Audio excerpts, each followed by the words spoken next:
Hey everybody, and welcome to the Property Podcast. I'm Rob B with Rob D, and this week in episode 257, we're looking at how to get your dream job.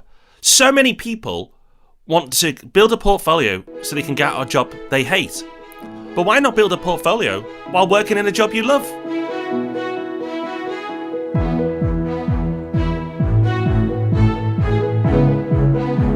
Yes, welcome to the podcast where we're sorting out not just your property life, but your employment life this week as well.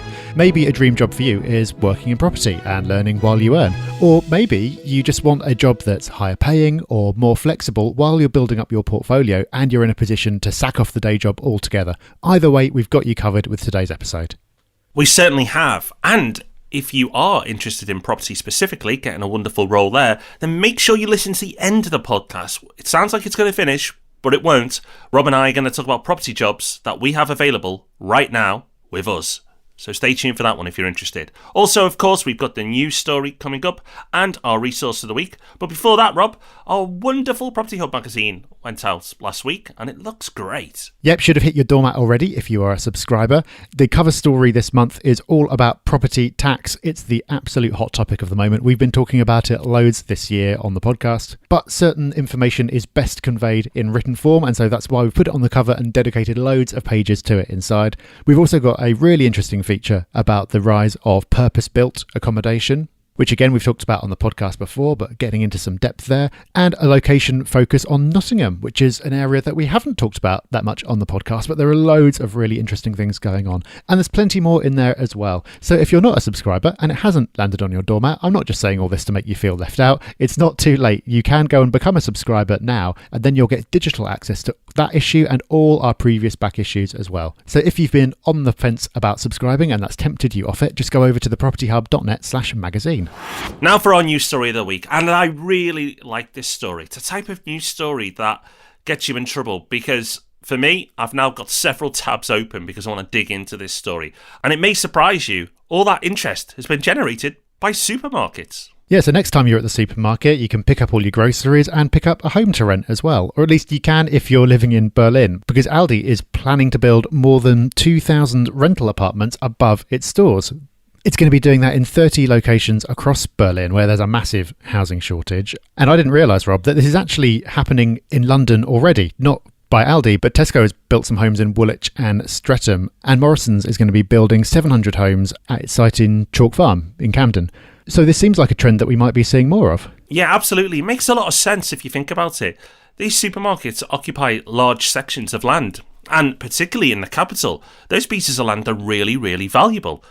So why not make full use of that value and build apartments, especially where we have a housing crisis at its peak, which is London. So to me, this is an absolute no-brainer. And I think this won't be just a small trend. I can see this happening all over the capital and in other key cities across the UK as well. It's really interesting when you look at the share value of some of these supermarkets and you look at the land assets that they own. In some cases, as much as, and in the past, it's been more than the overall book value. So the fact that they're now tapping into this value is really interesting and definitely one to watch. So we'll link to this story in the show notes where you can find at thepropertyhub.net/dream job. Okay, so why are you investing in property? Which presumably you are if you're listening to this podcast. Well, for a lot of people, it's with the aim of either leaving their job or at least having the option of leaving their job because either they flat out don't like it or they just want the flexibility of being able to do something else and have more time to themselves. Well, while some people will tell you that you can be in a position to quit your job through property in years or even months, as we've said extensively in the past, in the vast majority of cases, that's just not going to be true. Does that mean that you're stuck in the situation that you're currently in? Of course it doesn't, because you might not be able to quit your job, but maybe that wouldn't matter to you so much if you had your dream job. Well, today we're going to tell you how to do exactly that. So maybe your dream job is in property, so you can get paid while you build your knowledge, or maybe you just want a job that's more interesting or pays more.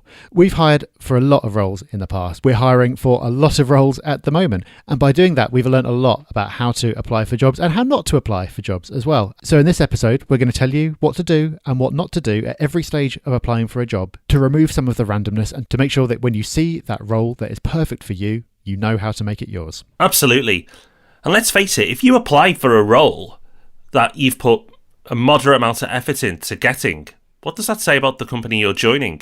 It probably isn't a great one if they're going to accept a sort of moderate, okay-ish interview and they don't ask much of you.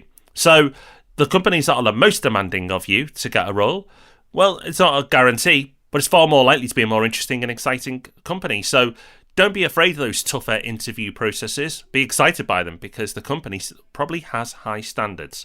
And let's dig into exactly how you can. And high standards is a theme that you should have throughout this entire process. So let's start with applications. Do not carpet bomb applications. So often people will get their CV, go onto a job site and blast the same CV out to every single job there is. Now, that may sound perfectly acceptable, and it is if you're 16. But if you're looking for your dream role, it's not, because you're putting the minimal effort in. What does that say about you as a candidate? So make sure that you look for your dream roles, be very targeted, and put that extra effort in just to the roles that you want, rather than just going after thousands of roles and hoping one sticks. Yeah, because you know what? If you do that, it might only take you a minute to copy and paste everything into another application, but you're still wasting your time. On the other side of the fence, when you're hiring, it stands out an absolute mile if someone is just sending you generic stuff that they're sending to everyone. So don't bother. Talking of being on the other side, Rob, a really interesting way of approaching this is to actually put yourself in the shoes of the person who's doing the hiring, flipping the way you think about it. Rather than thinking about you being the person trying to get the job, imagine that you are the person sitting there who's got hundreds of applications potentially, and it's your job to find the perfect person among all those applicants. Just thinking about it in that way will improve your application, but you can go a step further to really get inside the head of the person who's recruiting and read one of the books that, if they are one of the top recruiters, they probably will have read. I think if you're going to take one tip away from this, Rob, that would be it. Think like the recruiter rather than the candidate. What do they want from you as a candidate rather than what you want from them, and how are you going to impress them? Think about what they want. And a great book that you may want to consider if you are a candidate looking for your dream role is Who? A Method for Hiring by Jeff Smart. There are other great books out there as well. Just pick up one or two of them. Really understand what a great process looks like for interviewing. And then it takes away that unknown, which so many people get nervous about, so you kind of know what the process is going to be. But two, think about every step that they're going to take you through, what every good company will take you through, and think about how you can stand out in every single step that others just won't bother to do. If you do this step alone, you are straight away in the top 1% of all candidates. Straight away. If you stop and don't do anything else and just do this, you will land some incredible roles. But luckily, Rob, we've got a bit more to add. So now we've got you in that mindset of thinking like the employer. Rob, what can they do? What's the first steps? Okay, so let's look at the application. So we've already established that what you're not going to do is just take a few boilerplate paragraphs and send them out. So what are you going to send instead? Well, the tool to use is the job advert. So some job adverts are better than others. Some you'll look at and it's actually quite tricky to figure out what it is that they want. And that's not a good sign, actually. If the advert isn't particularly clear, maybe the employer isn't clear on what they want, and that may reflect poorly on the job. A good job advert will tell you exactly what it is that the employer wants. And that makes your life extremely easy, because all you need to do is go through the job advert, see what it is that they're looking for, and show why you are the person who can meet all those requirements. Some of the best applications that I've seen recently have actually gone through the job advert point by point. So there's a list of bullet points saying what you need to do in this role, and they've actually gone through for each bullet point, broken it down, and said why they are able to do that, drawing on their past experience or their interests or whatever it is, and showing how they can do each of those things. And that, as the employer, makes your life so easy, because what you're really doing when looking at an application is going, can this person do what we want? And if that person is showing you point by point how they can do what you want, then that makes it a really easy one to put on the yes pile. So if that sounds like it's a load of work, then, well, yes, it actually is. But that's okay, because remember, you're not applying for loads and loads of roles now. You found something that's going to be perfect. And if you found that perfect role, it's well worth spending an hour or more putting that application together. Because if you do that, I can pretty much guarantee you'll be getting to the next stage, because almost nobody does this. Rob, we see so many applications, hundreds and hundreds of them. How many people do what I've just described? Oh, so few. But unfortunately, people do a lot of these mistakes. Should we run through a few to give people a flavour of? Yeah. And this, you may chuckle at some of these, but this is the norm. This isn't the exception. This is what we see more of. So, generic statements. So people have kind of gone one level up and wrote some sort of statement that they attach to every single role. But again, it just stands out a mile. Dear Sir, Madam, blah, blah, blah, blah, blah, boring. It rarely has much relevance to what you're looking for. It's such an easy no. Another one, Rob, that you particularly revel in is spelling and grammar mistakes. I do, but you know what? You do as well. I do. I've got the reputation as the grammar stickler, but in this case, you do as well. And you're right to do so because, again, when you're the employer and you've got hundreds of applications, you're really looking for any excuse to say no. And that sounds mean, but if you've got hundreds and you need to whittle it down to sort of 10 to take to the next stage, you really are looking for an excuse to say no quickly. And if somebody's sloppy, they make spelling mistakes or the grammar's all over the place, it's so easy to say no. They might be a fantastic candidate and writing might not be their strength and writing might not be important for that job, but it doesn't matter. It's about putting yourself forward in the best possible light. So if that's not a strength of yours, get somebody else to read through it first. It doesn't take long and it makes all the difference. Yeah, I didn't know lowercase i's was a thing. But it seems that it's very popular in this country. I reckon about 1 in 5 applications, maybe more, seems to have lowercase i's in. A real life example of this was recently for a director level role. Decent application, started well, wrote some tailored stuff in the form, so was specific, wasn't a generic statement. Opened up the CV, so got me interested to go that far. And top line, typo.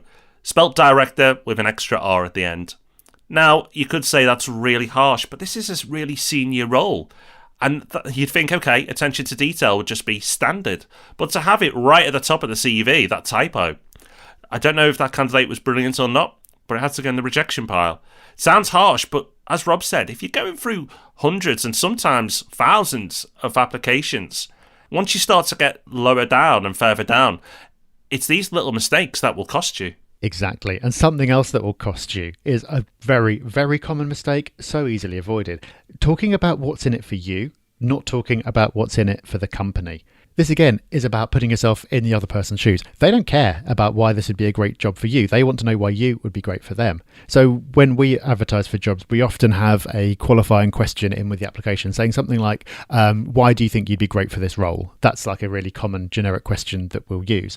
A good answer would be somebody talking about the experience they've had in the past, the achievements that they've had, and how that fits perfectly with what we are looking for. A bad answer, and something you get all the time, is, oh, well, I'm really interested in property, so I'd find this exciting. I don't care. It doesn't matter. It's not about what's in it for you. It's about what's in it for the company. Another thing we get with some of our homeworking roles is we'll say, why would you be perfect for this role? And the applicant will say, because I'm looking for something flexible so I can drop my kids off at school. It's like, well, I'm sure you are, but why do I care about that? It's so basic, but it's only when you've been on the other side of this that you realise how many people make all these mistakes. And if you can just avoid doing that, you really will stand out. Yeah, so they're mistakes, but let's give you some ways to stand out. One we both love is those things you do outside of work, actually. It's the outside of work stuff that can get just as much attention, if not more, than the stuff you've done within your career. So to give you a real life example, I'll put it back on myself. When I used to apply for roles back in the day, my opening statement said something on the lines of, in the last few years I've climbed some of the highest mountains in the world, run marathons, including the New York Marathon, and I apply the same dedication to my working life as I do to my personal life, or I apply the same ambition to my working life as I do to my personal life. Now, you could say, oh, that's a bit self-indulgent, but the point is I wanted to get across very early on in my application that I was just a bit different. And I think that's really key. If you can get something in your application or in your CV early on that makes you stand out and shows that you're a bit different, it really pays off. So, for example, Rob, one of our directors didn't start off as a director with us, but she, in her application, told us about how she sailed around the world, which is blooming impressive. So you could say, well, Rob, climbing mountains, running marathons, sailing around the world, it seems a bit excessive to get my dream role. It doesn't have to be that extreme. It could be that you're captain of a certain team, or the sports that you play, or the charities that you're involved in. It's just what makes you a bit interesting. You probably are, if you think about it. So get it in there. What makes you interesting? What makes you stand out as a person outside of work? And make sure you include that in your application. Yeah, exactly. If you can show how that you are an impressive person outside work and how you can bring that to work, you're going to get taken a lot more seriously. The example you gave, Rob, of the lady who sailed around the world is a fantastic example, because when we were looking at her application, we'd actually already filled the role that she was applying for, but we were so blown away that we made a role for her, and then 3 years later, she's one of the top ranking people in our organisation. So that just shows what that can do for you. And in fact, when I'm looking at applications, it's practically the first and one of the only things I'll actually look at. When I'm looking at a CV, I'll normally look at the most recent role, or maybe two, then I'll skip all the way down, completely past the education, not very interested in that, and go down to the extracurriculars. So it's often an afterthought where you'll put in like, oh, I like walking my dog and going to the cinema or whatever. But if you make something out of that, that can make all the difference. Yeah, and that plays into the interview as well. If you get asked, what do you like to do outside of work, or what are your hobbies, and you say going to the gym and watching Netflix, yeah, they're not bad things. I like both of those too, but they're not impressive. So get impressive. One more thing to bear in mind in your application, and this is particularly relevant if you're looking for a career change, and this is to do with experience. So if, for example, you're looking to get a role in property because you want to use it to benefit your own investing and it's something that you've become really interested in, but you've had no experience in property before, you shouldn't necessarily let that put you off. You just need to present it in the right way. So, of course, if the job advert says you must have 3 years experience as a mortgage broker and you don't, then that's not a lot of good. But if it doesn't say that, then what you need to do is show how the experience you've got will translate into a good performance in that role. Now, in this situation, it's your responsibility to do that, because the recruiter is going to be in a hurry. And if they see that your experience is very different from what it is that they're hiring for, they are unlikely to put you through, and they're far more likely to take somebody who's done that role before, even if the overall application is less impressive. So what you need to do is basically remove the need for them to be imaginative and draw a straight line from what you've done before to what you could do now. So if you're applying for a role as an estate agent, for example, you've never done that before, but you're aware that that obviously involves a bit of selling. So find an example of something that you've done in the past that involves sales in some kind of way and use that in your application. Show how you've got these skills that can transfer across. If you don't do that, and you don't have the experience, you probably won't get the call back. But if you make the effort to do so, you could actually turn it into a positive, because you'll come across as somebody who's a bit different. You won't just be the cookie cutter applicant, the same as 10 other people who've applied. If you do that, you are kind of de-risking yourself. You're coming across as a bit someone who's different, but showing how you've clearly got the skills that you need. And that can really transform what was potentially a negative that will get your application seen in the most positive light. Yeah, so let's take that example of the estate agent. You could say something like generic, like, I love property. That's going to go in the bin. But if you demonstrate how your dedication to property is beyond the normal applicant, and let's think about the selling example, how you go to Property Hub meetups, you meet a range of different investors at all different levels and you communicate with them, asking good questions to understand where they've come from, where they're trying to get to with their portfolio, and then go on to say how you engage in forums and you've built up, a great social network there. It's showing that you're a networker. It's showing that you're a good communicator. You probably do that. You might do that already. But in that application, you can go from just saying something simple like, I love property, or my obsession is property, to actually selling yourself and showing those skills that you have and the commitment that you've given to that very subject. So again, it's just all about effort, Rob. It is effort, and a lot of this does take time, but most people won't do it. This is the great news. Most people won't do what we've just ran through. In fact, a lot of people listening won't do what we've just ran through.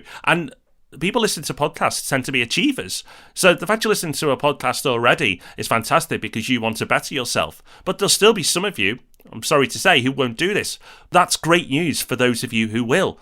Because if you do this, you will stand out a mile, but for good reasons. Yeah, I'd go so far as to say that if you do all these things, you are practically guaranteed to get through to the interview stage. That sounds like a big statement, but trust me, it's like 1 in 100, if that does all of these things. The bar is pretty low, and that's really good news for you. So having put effort into the application, you get through to the interview stage. And this is something that people get really nervous about. And I can understand why. It's a very long time since I've done any interviewing, but I can't remember particularly enjoying it. Nobody likes being judged or having to perform. But luckily, the interview, again, gives you a couple of ways to really stand out. And the first one is so easy, Rob. It's just asking questions. As easy as that. Yeah, but good questions is the key. asking good questions. Think about the questions you want to ask before you arrive. So do that prep work. If you're not the type of person who can think on the spot and just come up with great questions straight away, then do that prep. Dig into the company, do some research, and get some good questions out. Now, if you can, during the process, if you can follow back with some meaningful, insightful questions as well, then all the better. But at the very least, have some prep done and ask some good questions. Just saying at the end, no, you've answered everything for me, thank you, is awful. It's not complimenting the person who's done the interview. It's making you look bad. And if you try and go one step further and off the top of your head think of something half meaningful to ask, like the generic, so where do you see the company in 5 years' time? Again, not that impressive. Even worse is, like Rob said before, asking questions about yourself and your perk, especially if it's the first interview. So, what's the holiday look like? Again, if that's your first question that you're going to ask, not fantastic. But good questions, it's not that hard. Especially if they're a bit more personal, which shows you've done research, then again, you'll start to stand out.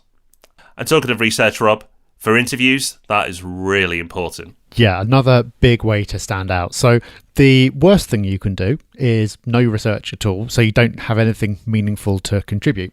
The slightly better thing that you can do is spend 5-10 minutes looking at the website so you can make some kind of comment about what it has on the homepage. So we were doing an interview recently and the person was just kind of listing to us some stuff that it said on the website. It's like, oh, and you've got 24,000 members, which is fantastic. It's like, well, yeah, we have, but that only takes you a few seconds to find out. And we know that.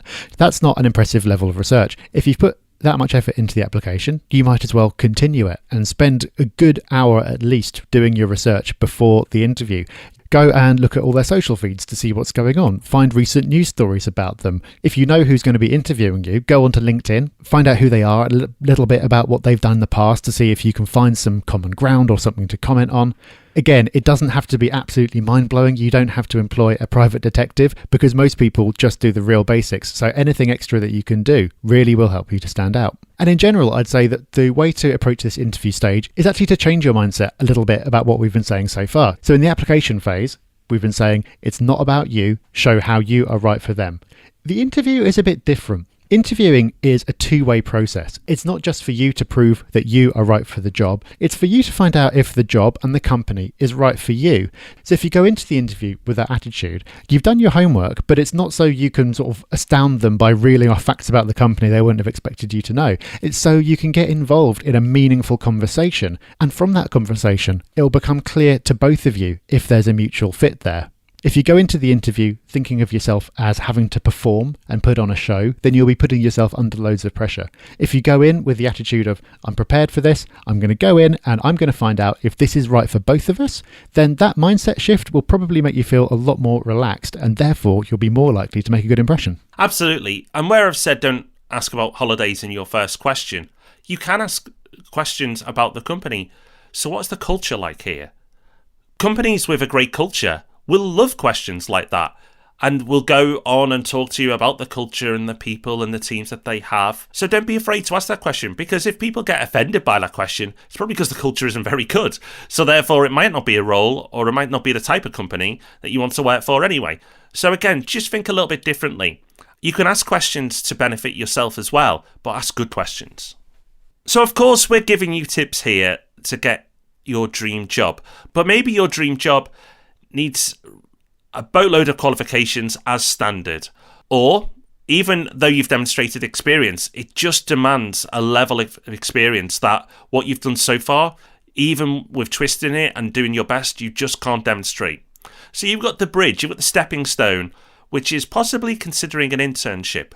It's not for everyone, but it could be something to consider. Now, you'd think offering your time and resources for free would be a no-brainer for most companies, but it's not, Rob, is it? It's not. Actually, it can be a real hassle because you're busy enough already. Then you need to find out what to do with this extra person. So if you think that an intern is just going to turn up one day, you're going to have to find somewhere for them to sit, give them a load of tasks to do, kind of monitor them all day and give them feedback and all that sort of thing. It seems to you that you are helping them, but it seems to the employer like you're just giving them another job to do. So, Rob, I know that you get a lot of people asking to do internships, and most of the time I can pretty much guarantee without seeing your inbox, they're just going to say, hi, I'm so-and-so, can I come and work for you? I'm free for a month or whatever. But what should they do instead to make it more likely that you'll actually say yes? Yep, do get a lot. And it's painful because you know that they're trying to do the right thing, but they've gone the wrong way about it. You just don't have the time. So take that problem away from me, but let's just talk generally from anybody whose inbox you're trying to get a bit of attention in. When you apply for an internship, lay out exactly the things you can do that will make a difference to that person or business. So you're going to have to do a bit of research and you're going to have to demonstrate your skills. But let's just say your skills are social media. You could go to them with a plan to say, I can see your profiles are on X, Y, and Z. They're not getting much engagement. I've done these things and I propose to do these actions over the course of a week or a month, depending on how long you want this internship to be. When I come in, I don't need any of your time. By just absorbing the atmosphere and what's going on around me will be a great benefit. I just need a desk space and I can make an impact to your business. Wow, that's going to stand out. Never had one of those. Had lots of people asking for interns, nearly weekly asking for an intern. Never had anything like that. But again, that little bit of effort makes you stand out. There's a theme here, Rob. Yeah, there really is. And then that doesn't stop once you've actually got it. So you've managed to get yourself through the door by applying that. But the effort doesn't stop there. Once you're in, as an intern, you need to make yourself indispensable. Because chances are you want something to happen at the end of this. So either you want it to turn into a full-time role, or you want to get a great reference, or you want to get a recommendation to somebody. You don't want to just do your week or your fortnight or your month and then wave goodbye and that's the end of it. So as well as doing whatever it was that you said you were going to do to get the internship in the first place, look for opportunities to make yourself useful without being asked, so they will really miss you when you're not around anymore. And this has worked for me firsthand. When I left university, I did several internships. For most of them, I'd just kind of turn up, I'd sit quietly in the corner, do whatever I was asked to do. Then when I got to the end, I'd just sort of sit there, not knowing what to do next. And then it would come to the end, they'd say, thank you very much, and that would be it. For the final one that I did, I don't know why, but I decided that I would make myself useful. So on my first day there, I noticed that all the cupboards were in a mess, and I reorganised everything. Doesn't sound like a big deal, but I made the office better without being asked to do anything. Then when I'd been there a little while, I noticed that there was a whole marketing strategy that they weren't using that I knew a little bit about. So without being asked, I just started doing it and getting results. This company had had an intern every month for years and years and years, and that internship had never turned into a job. It wasn't meant to. For me, after I'd been there for a month or two, it did turn into a job. I stayed there for years. I ended up leaving with my boss who hired me to go and start a business together. And the difference was just taking a tiny bit of initiative. It doesn't have to be a lot, but it really makes all the difference. It really does. It's those little things that stand out a mile. And that's key. It is that the little things, the effort, those going that extra bit, just doing that extra bit of effort at every single stage that will make you a dream candidate for your dream role. So there's not any secret lines. There's not a special tie colour that you can wear. It's not about that. It's just about going above and beyond and showing off the skills that you probably already have to that employer and just putting yourself in the best light. And remember, we said it at the beginning of this, but it's key. Think like the employer. If you think like the employer and not the employee, and think about what they want from you and what their dream candidate looks like, you reverse that process, then this whole thing becomes a lot easier. So much easier. So that is how to get your dream job. And if your dream job is in property, we're going to make this even easier for you. Not just telling you how to get your dream job, we're presenting a lot of opportunities that may turn out to be your dream job. So we're going to wrap up, as we always do, with our resource of the week, but then stick around because we've got an extra section at the end where we're going to tell you a little bit more about the roles that we've got available. There are some fantastic roles in all areas of business at all levels of experience. The only downside, Rob, is we now expect your application to be absolutely awesome. Well, we always did, but at least we've told you how to do it now. So stay to the very end of the podcast if you're keen. Don't turn off when the music comes on. Listen right to the end. We will tell you about the very exciting roles that we have available in our businesses right now. But before we get to the resource of the week, which is a video you definitely will want to watch, let's acknowledge the fine, outstanding human beings who leave us wonderful 5-star reviews. So first up is September 2885, and September says, let me say that the 200 episodes on 1.5 speed are the two Robs definitely sound drunk at normal speed. Don't let that put you off, however, as the mix of personal development and property is perfect, and it spurred me on to take my first steps in buy-to-let property and keep up the great work, guys, and thanks. I said that fast to mess with you for those people who are on different speeds, and now I'm talking slow. And our next review is Gary Dudds. Gary says, can't get enough of the great podcasts with endless and easy to understand information. In a year and a half of listening around the world on holidays, in the car, to work or at the gym, I've secured 4 buy-to-lets completing this year. It wouldn't have been possible without the Robs who have kept me up to date with property news and events and given me a real hunger for more. Keep up the excellent work, and sorry it's taken so long to leave a review. It's Gary D. Well, thank you, September. Thank you, Gary. And well done, Gary. 4 in a year. Boom. That's amazing. All right, so we wrap as always with our resource of the week. And this week we've got something for you which is just interesting. Not every resource needs to change your life or save you loads of time, but this is a really interesting video about the history of Aldi, the supermarket that we mentioned in our news story earlier. I'm not going to say too much or I'll ruin the whole thing. You should just go and watch it instead. It's only a 5-minute watch and you're going to learn that it's got a really interesting history behind it. Did you know, for example, that there are actually 2 Aldis? I'll leave it there, but if you go to the show notes this week at thepropertyhub.net/dreamjob, you'll find a link to the video there. Well, we hope you've enjoyed this episode. Not specifically about property, but can be applied to property, absolutely. But whenever we've done stuff like this in the past, we've got fantastic feedback. So let us know. Are we still on the right track? Do you like these episodes? Please let us know in the forum, on Twitter, or any of the social platforms. Do get in touch and let us know what you think. But next week, Rob, we're back to hardcore property. Yes, we are. We are talking short-term finance, such an important tool in your property investment arsenal, but one that is so misunderstood and one that is so feared. We're going to give you all the information you need to remove that fear and help you identify opportunities for where this is a useful tool to help you grow your portfolio faster. So that's coming up next week. We've got Ask Rob and Rob on Tuesday as well. That is the end of the show, but it's not, because after the music, in just a minute, we'll be running through the job opportunities that we've got available. So if you're interested in that, we'll see you in about 20 seconds. And if not, we'll see you again next week. Bye-bye. Bye-bye. Thanks for listening to The Property Podcast. For show notes, all our past episodes, and to leave a review, go to thepropertyhub.net/podcast.